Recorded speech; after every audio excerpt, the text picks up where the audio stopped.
시청자 여러분 안녕하십니까? 2026년 3월 11일 배승의 뉴스 배송 시작합니다. 3월 10일은요. 노란봉투법이 시행된 날이었습니다.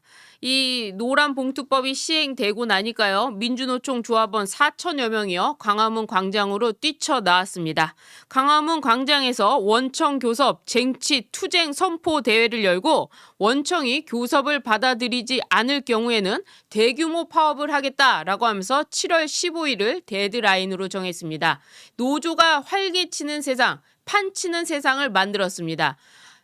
극악무도한 민주당이 의회를 장악하고 있어서 노란봉투법을 통과시켰지만 윤석열 정부 때는 윤석열 대통령이 제2요구, 즉 거부권을 행사해서 노란봉투법을 실시할 수가 없었습니다. 그런데 누구 때문이죠? 바로 한동훈 때문이죠. 한동훈이 탄핵에 동조하면서 이재명이 대통령이 되고 나서 이 노란봉투법이 의회를 통과하고 그리고 대통령의 재가를 받아서 어제부터 시행이 됐습니다. 이재명은 상생이라는 표현을 썼지만 실제로 상생은 없습니다. 하청 노동자들이 과연 원청과 상생을 하게 될까요? 그렇지 않다는 게 현실로 드러난 것이죠.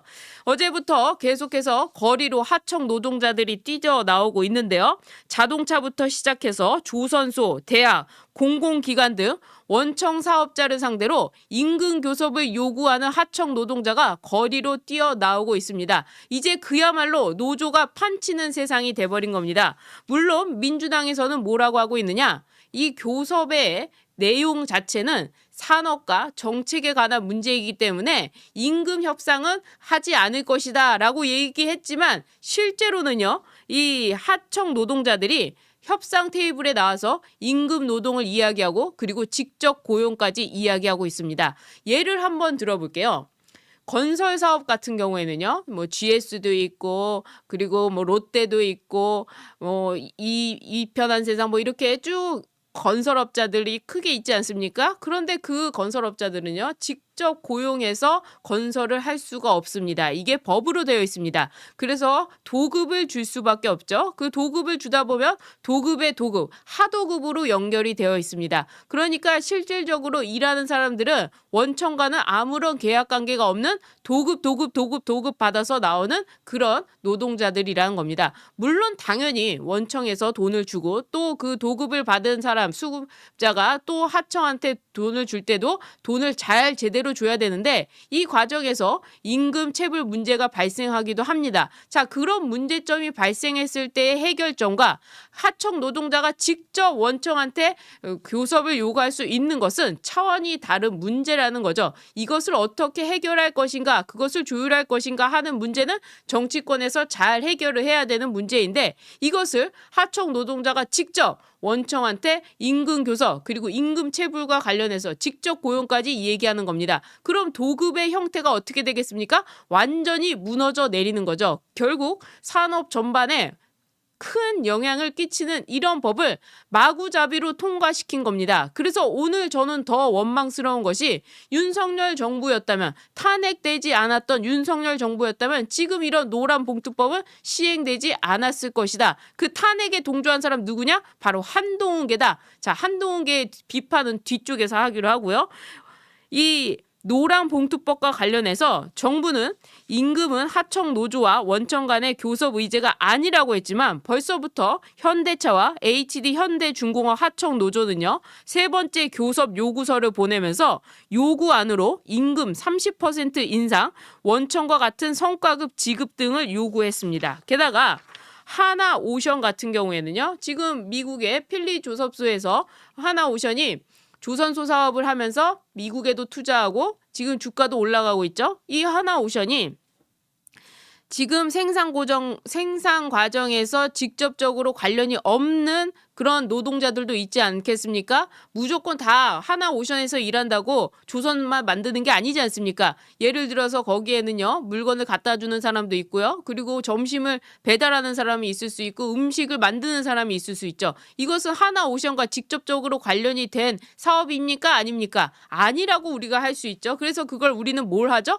외주를 주게 되죠. 자, 이런 외주를 주는 이 하청 노동자들도 청소에 급식 업체까지 하나오션 사업장에서 우리도 하나오션 직원들과 똑같은 성과급을 달라 이렇게 요구하고 있다는 겁니다. 여러분이 하나오션에 들어간 이 직장인이라고 생각해 보세요. 공채 시험 정말 속된 말로 빡세게 해서 들어갔는데 갑자기 하청 노동자 청소하고 급식 주고, 이것을 제가 폄하하는 게 아닙니다. 업무가 다르다는 거죠. 그리고 그에 대한 노동력도 다른 것이고 그 노동의 질도 다른 거죠. 그러니까 임금이라는 것은 그런 거에 맞춰서 조정이 되어 있는 거죠. 만약에 똑같은 일이라면은 똑같이 주겠지만 그게 아니지 않습니까? 자, 그런 점에서 노동의 대가는 다를 수밖에 없는데 지금 이런 이 직접 생산 공정과 직접 관련이 없는 청소 급식 업체까지 하나오션에서 받은 성과급을 달라 하면서 요구를 하고 있다는 겁니다.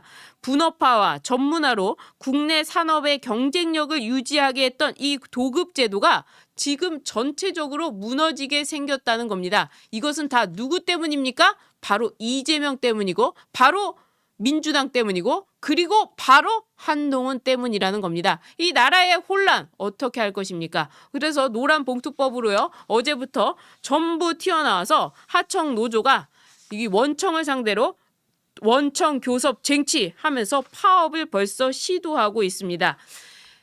만약에 윤석열 정부였다면 이 노란봉투법은 제2요구권, 거절권, 거부권으로 행사되지 않았을 것인데 나라의 혼란을 가중시킨 자, 그 자에겐 분명히 우리가 용서할 수 없는 그런 벌을 내려야 되지 않나 생각을 합니다. 그 얘기는 좀 뒤에서 다시 하기로 하고요.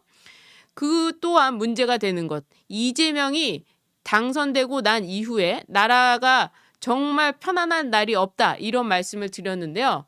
이재명이 왜 대통령이 되겠다고 했습니까? 처음에 이재명이 대선에서 떨어졌을 때, 윤석열 대통령과의 대선에서 떨어졌을 때 뭘 했죠? 3억을 가지고 주식 투자를 했죠. 무슨 주식 투자를 했죠? 바로 방산과 관련된 주식 투자를 했습니다. 그리고 나서 어떻게 했습니까? 국회의원 선거를 나갔습니다. 어디로 나갔죠? 송영길의 계양을, 인천 계양을에 나가서 이 2심 송심하면서 송영길이 나간 자리에 이재명이 들어갔습니다. 그리고 이재명은 또 뭘 했습니까? 바로 야당 대표를 했습니다. 야당 대표를 하고 나서는 어떻게 했죠? 연임을 했습니다. 자, 연임을 하면서 어떻게 했습니까? 자기 사람 비명 행사해가지고 친명을 다 심어놨습니다. 그렇게 해서 방어막을 몇 겹을 입었습니다. 그리고 나서 체포영장 발부되려고 했는데 그것도 영장 기각을 받으려고 가짜 단식까지 하가면서 쇼를 했죠. 자, 이 모든 이유는 무엇입니까? 바로 이재명의 재판을 피하기 위해서. 그래서 어떻게 됐죠? 결국에 또 탄핵까지 이르러가지고 대통령 선거 나와서 대통령까지 돼버렸습니다. 자, 이렇게 대통령이 된 이유가 무엇입니까? 제가 지금까지 설명드렸던 이 발자취는 뭐죠? 바로 이재명이 재판에서 무죄를 받기 위한 그런 꼼수였다는 겁니다. 그러니까 이재명의 머릿속에는 국민들의 민생이라든지 실생활이라든지 경제라든지 그리고 한미 동맹이라든지 이런 것은 머릿속에 없는, 오로지 자기 이익만 있다는 생각입니다. 자, 그런데 제 말이 틀리지 않았음을 어디서 알 수 있었느냐? 바로 김어준 방송에서 알 수가 있었습니다. 지금 김어준이 띄운 이 얘기가 이재명의 탄핵 사유까지 가는 대단히 중요한 뉴스입니다. 자, 국민의힘이 지금 오세훈이 밖에 나가서 장동혁 대표를 흔들어대고 그리고 한동훈이 장동혁 대표를 흔들어댈 이럴 시간이 아니라는 겁니다. 이것은요, 이제 입을 다물고 국민의힘이 하나가 돼서 이재명을 공격해야 될 아주 거대한 이 탄핵 사유까지 가는 큰 이야기입니다. 무슨 얘기냐?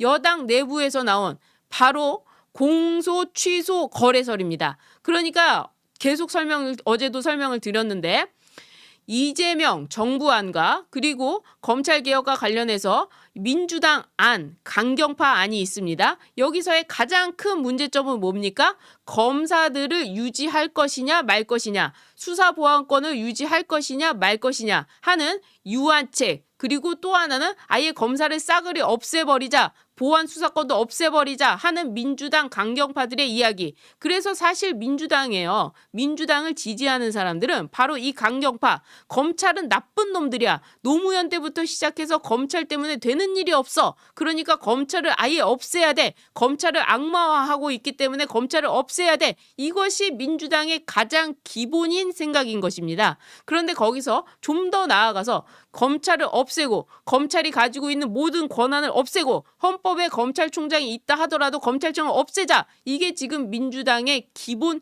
이념이고 그리고 민주당을 지지하는 사람들의 이념이었으며 그리고 이재명을 지지하는 사람들의 생각이었습니다. 자, 그런데 이재명이 대통령이 되고 나서 보니까 민정수석실을 새로 만들었죠. 윤석열 대통령이 민정수석실을 없앤 이유는 뭡니까? 바로 이 사정정권, 그러니까 수사를 통해 가지고 이 정치를 하지 않겠다. 그런 아주 획기적인 생각을 가지고 개혁을 하겠다고 했는데 그 개혁도 물거품이 돼버렸지만 이재명은 그런 생각이 없기 때문에 민정수석실을 다시 부활시켜가지고 다시 만들고 더 강력하게 민정수석실을 지금 활용하고 있죠. 거기엔 다 누가 들어가 있습니까? 이재명의 사건을 변호했던 변호인들이 대거 포진해 있죠. 자, 그런데 여기서 문제가 생깁니다. 이재명이 정권을 잡고 나니까요. 민정 그리고 검찰 이 사람들이 필요하다는 거예요. 왜? 정적을 제거하기 위해서는 수사만큼 좋은 게 없다는 걸 본인도 알게 된 거죠. 자, 그러니까 민정수석실에서 이 봉욱 민정수석이 이재명한테 이야기를 할 거 아닙니까? 그리고 법무부 장관도 검찰을 계속해서 지휘하고 있는데 이걸 보니까 검사들을 잘 이용하면 이 민주당을 구워 삶을 수도 있고 내가 싫어하는 정청래도 없앨 수가 있고 자 이렇게 뻔히 보이는데 이것을 놔야 될까요? 이재명으로서 놓기 싫은 이런 상황이 된 겁니다. 자 이런 상황 속에서 이재명은 또 뭘 해야 됩니까? 자신의 재판, 이 재판을 없애야 합니다. 왜냐? 대북송금 사건은 누누이 말씀드리지만 미국의 국내법 위반이고 유엔 제재 위반입니다. 그러니까 이 이재명이 벌인 범죄라는 것은 그야말로 국제 범죄, 단순한 국내법의 외환거래법 위반이 아닌 그런 상황인 것입니다. 국제형사재판소로 가도 무방할 정도의 그런 어마어마한 범죄를 벌인 거죠. 자, 그러니까 이재명으로선 두려울 수밖에 없는 것이고 이재명이 대선 과정에서 방탄조끼를 입고 뭘 했고 했던 것들이 다 그런 식으로 국제범죄와 연결이 되어 있기 때문에 본인은 겁이 나서 그리고 이재명이 겁이 많다고 말씀을 드렸죠. 겁이 났기 때문에 그런 행동을 하게 된 겁니다. 자, 그래서 대통령이 되고 나니까 재판은 멈췄습니다. 그런데 조희대 대법원장 언제 또 재판을 열지 모릅니다. 그리고 판사들을 보니까 판사들이 또 자기들 마음대로 할지도 모르겠습니다. 그래서 법 3법, 사법개혁 3법이라고 해가지고 재판소원법부터 시작해서 대법관 증언법, 법왜곡죄 이것까지 통과시켰습니다. 그런데도 불구하고 이재명은 불안합니다. 왜? 그래도 재판이 열릴 가능성이 있기 때문에. 그러니까 이재명은 어떻게 했습니까? 뒤로 민정수석실, 검사들, 이 법무부 장관 이쪽 측근들을 통해 가지고 무슨 얘기를 합니까? 검사들과 거래를 하는 겁니다. 검사들, 검찰의 수뇌부한테 이런 얘기를 하게 되죠. 자, 이재명 정부가 검찰 개혁을 하는데 검찰들의 입장을 반영할게. 대신에 대통령의 지금 사건 모두 공소 취소 시켜달라. 이런 거래를 했다는 겁니다. 이 얘기를 누가 했느냐? 바로 김어준 방송에서 MBC 기자 출신인 장인수 기자가 취재를 했다고 하면서 이 얘기를 한 겁니다. 그런데 더 충격적인 것은 이것이 단순히 여기까지 얘기한 것이 아니라 이 이야기 공소 취소를 해주면 너희들의 이야기를 들어줄게. 검찰의 이야기 받아줄게. 민주당 안이 아니라 정부 안으로 해가지고 검찰 살려놓을게 라고 했다는 얘기를 들은 이 검사가 그렇게 하지 마시고 공식 절차를 밟으세요. 왜 저희한테 그런 얘기 하세요? 이렇게 따졌다는 얘기까지 나온 겁니다. 그러니까 이 이야기의 신빙성이 더더욱 높아질 수밖에 없는 거죠. 그 이야기를 들은 검사, 그러니까 거래하자는 얘기를 들은 검사가 거기에 반발을 했다는 얘기까지 이 김어준 방송에서 나오게 된 것입니다. 자, 만약에 이렇게 됐을 경우에는 어떻게 될까부터 시작해가지고 이 검찰이 이 공소 취소 얘기를 들어준 다음에 이재명의 공소 취소를 받아준 다음에 나중에 수사권이 남아 있을 검사들이 이재명의 이 공소 취소와 함께 이재명을 직권남용으로 되받아칠 수도 있다라는 얘기까지 방송에서 시나리오를 이야기한 이런 김어준 방송이 방영이 된 겁니다. 제가 이 얘기 어제 짧게 말씀을 드렸죠. 그래서 여권 내부에서 지금 검찰의 수사 개혁을 두고 검찰 개혁을 두고 싸우고 있는데 그 바탕에 이재명이 검찰과 공소취소 거래를 했다라는 내용이 나오면서 일파만파 난리가 난 겁니다. 왜?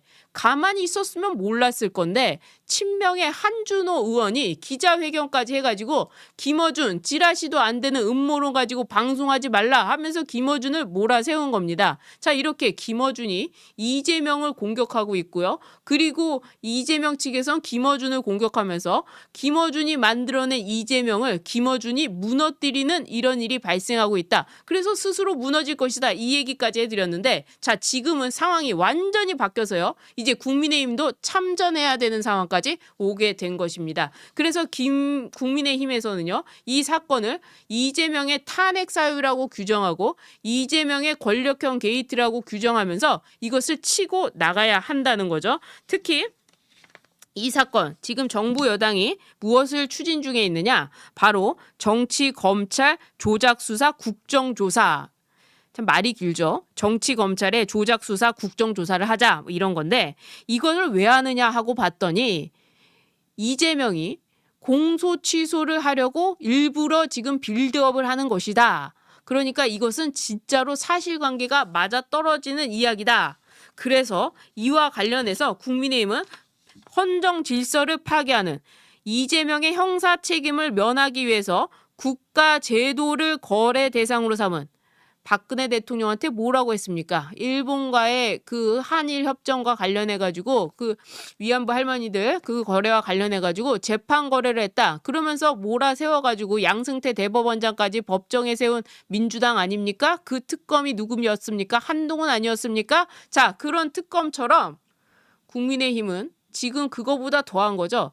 대통령 개인 비리에 대한 형사 재판을 거래하고 있다? 이건 대형 이슈죠. 자, 여기에 국가 형사사법 체계를 사유화하는 민주주의 근간을 흔드는 공소 취소 거래 게이트. 그래서 국민의힘이 단합해서 지금 싸워야 되는 이 판이 벌어진 것입니다. 민주당 내에서도 싸우고 있는데 지금 이것을 국민의힘이 놓쳐서는 안 된다는 거죠. 그래서 국민의힘 의원들 몇 명이 나와서 공수처는 수사하고 검찰 내부는 감찰할 사안이다. 이렇게 이야기하고 있는데 지금 이럴 때가 아니라 107명 전원이 청와대 앞으로 가가지고 취소, 권력형 게이트, 그리고 검찰 앞에 가서 사실을 밝혀라 라고 하면서 지금 문제를 삼아야 되는 이런 사안인 것입니다. 그것뿐만 아니고요. 사실 어제 전해드리려다 만 뉴스가 있는데 지금 이재명이 밀고 있는 서울시장 후보가 누굽니까? 성동구청장이었던 정원호라는 사람이죠. 이 정원호가 국정자원 화재가 났을 때 골프를 친 이 뉴스가 연합뉴스 단독으로 보도가 됐었습니다. 그런데 이 뉴스를 연합뉴스 보도국장이 삭제해버렸습니다. 본인이 성동구청장이 반박까지 했는데 그 뉴스를 삭제했습니다. 이게 어떻게 된 거냐고 보니까 이것을 미디어 오늘 좌파 뉴스에서 또 왜 연합뉴스가 이 기사를 삭제했는가? 윗선에 영향이 있었던 거 아닌가? 이런 얘기까지 썼습니다. 그러니까 이재명은 자신의 이 개인 권력을 개인의 사유화를 하면서 지금 자신의 형사재판뿐만 아니라 자기 선거에 있어서 다른 사람들, 자기 사람들을 심으려고 이 뉴스까지도 영향력을 행사하고 있는 어마어마한 일이 터진 겁니다. 자, 이럴 때 어떻게 해야 될까요? 지금 한동훈 얘기를 들어야 될까요? 오세훈 얘기 들어야 될까요? 여러분, 한동훈은 무시하면 되는 겁니다. 오세훈이요? 본인이 경선 참여 안 하면 후보 안 되는 겁니다. 그럼 개혁신당 갈 겁니까? 개혁신당으로 가라 하십시오. 여기서 누구 내보냅니까? 안철수 추대해서 안철수 나가면 됩니다. 뿐만 아니라 원희룡도 있지 않습니까? 나경원도 있지 않습니까? 왜 인재가 많은데 이렇게 안달복달 나가지고 오세훈이 아니면 안 된다. 왜 이러고 있습니까? 이정현 공관위원장 뭐 하고 있는 겁니까? 원칙대로 하면 그 원칙에 따라서 사람들이 따라오기 마련입니다. 자, 문재인, 이재명 이 사람들 온갖 폭정을 저지르고 국민 저항에 직면했지만 당 차원에서 국민들한테 사과한 적 있습니까? 제가 게시글에 올렸죠. 문재인 자기 임기 내내 사과한 적 한 번도 없습니다. 부동산 정책 딱 한 번 사과했어요. 자, 문재인이 왜 사과를 안 했습니까? 사과하면 그 순간 말려 들어가는 겁니다. 박근혜 대통령 왜 내려왔습니까? 사과해서 말려 들어간 겁니다. 사과하면 사과로 끝납니까? 자, 국민의힘 24명 지난번에도 사과했죠? 그거 끝났습니까? 또 사과하라고 나오지 않습니까? 사과하면 어떻게 됩니까? 고개 숙이라고 합니다. 사과하면 어떻게 합니까? 고개 숙이고 무릎 꿇으라고 합니다. 무릎 꿇으면 또 어떻게 합니까? 딴 거 내놓으라고 합니다. 사과하면 그렇게 말려 들어가는 겁니다. 자, 그런데 107명이 왜 사과를 했느냐? 이건 뭐 정치적으로 뒤에 뭐 얘기가 좀 나올 것 같은데 제가 알기로는 서울시장에 누구를 추대하기로 해서 뭐 이런 작전을 펼쳤다는 얘기도 있습니다만 자, 다시 돌아와서 문재인과 이재명 사과 전혀 안 합니다. 당 차원에서 사과 한 번 한 적도 없습니다. 자, 국민의힘은 어떤 세력입니까? 보수를 대표하는 세력입니다. 자, 그런데 이 보수를 대표하는 세력이 누구랑 싸워야 되죠? 지금 내부에서 한동훈과 오세훈과 싸워야 됩니까? 아니죠. 민주당과 싸워야 되죠. 이재명과 싸워야 되죠. 그런데 이 투쟁의 광장에는 누가 있습니까? 바로 2030 그리고 아무런 힘이 없는 서민들이 나와서 지금 싸우고 있는 겁니다. 국민의힘은 이 광장에 나오지도 않고 있습니다. 이 국민의 광장에 나온 이 저항 20대 30대 이 사람들이 구급니까? 이 사람들이 그저 표현하기를 윤어게인으로 표현하는 겁니다. 이들이 왜 윤석열 대통령이 다시 대통령이 안 될 거라는 걸 모르겠습니까? 그 정신을 그냥 이야기하는 거죠. 그런데 그것을 가지고 투쟁을 같이 해야 될 사람들을 가지고 절연하겠다. 이게 당에서 나와야 될 메시지입니까? 이거는 메시지가 아닙니다. 이것은 함께 해야 되는 겁니다. 자, 그런데 이 국민의힘은 이 젊은 저항 세력을 적으로 돌리는 어리석은 짓을 한 겁니다. 누구랑 같이 함께 할 겁니까? 지금 장동혁 대표에 대해서 계속해서 이 발을 붙잡고 발목을 부러뜨리고 있는데 국민의힘이 이럴 때가 아닙니다. 지금 장 섰습니다. 이재명 탄핵, 권력형 게이트 벌써 1년도 안 됐는데 나오기 시작했습니다. 그것도 어디서요? 여당 내부에서요.